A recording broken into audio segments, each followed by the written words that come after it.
So you and I've had private conversations, and so a topic that I've not talked about on this podcast is not my mental health, but my physical health requires me to take bipolar medication. Yeah. And I'm always embarrassed. Cindy always laughs. Like I was in the doctor just a couple weeks ago. We got in a car accident a few weeks ago, and I'm not recovered from it. A few weeks ago, it's been 3.5 months. Mm. I just had a doctor's appointment this morning at 8:30, and I said it's been 3.5 months. And every time we go to a doctor, and she goes in with me, so we get two sets of ears, hearing diagnosis and prognosis. They ask her if you're on medication. I hate to tell them what I'm on because I mean, think about stigma, right? Yeah.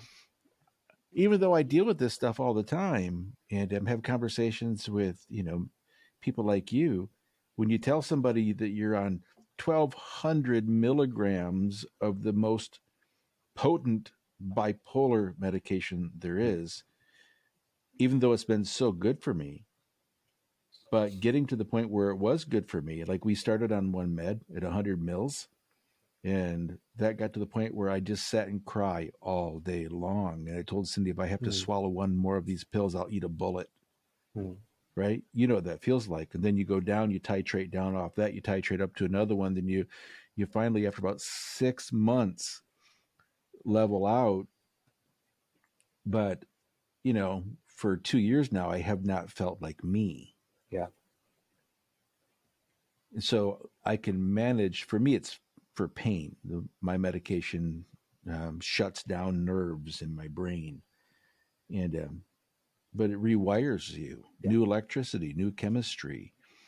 And so now that you're not dealing with I'm turning left for you.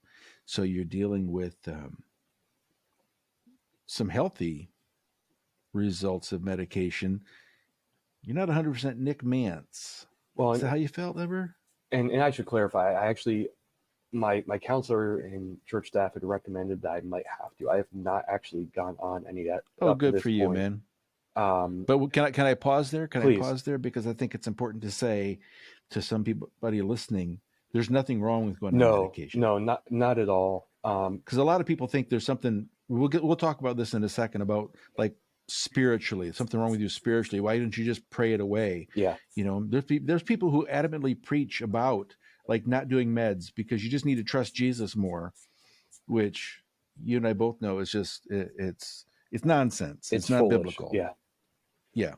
No, and I would So say to anyone who's listening, like I would encourage not self-medicating. That's never healthy. Like no, don't don't roll one up on the street that you found, yeah, or don't try whatever, to or find some pills from yeah, somebody's medicine cabinet. don't try to mask with alcohol or food or whatever it Right. may be. Don't All try kinds to of sell. Yeah. medication. Right. But Right. like if you're meeting with a licensed clinical counselor or mental health professional and they recommend it, like that doesn't make you weaker. It doesn't make you anything less. It doesn't mean that you're not called to ministry. It doesn't disenfranchise you from what you're currently doing in ministry.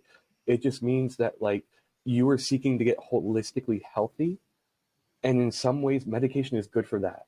I mean, like realistically, like I found as I've gotten older, like I have to take a daily vitamin, a probiotic, I have to take allergy meds, like all these different things, and Mm-hmm. there's nothing wrong with that. But unfortunately, there's that stigma that you referenced, right, when it comes to mental health. And that is the Right. biggest load of BS that we could feed to people, that taking medication is a problem. It's like, no, that's actually a good thing, and it could actually really, really help and be beneficial to you. So please don't ever feel like that's a bad thing.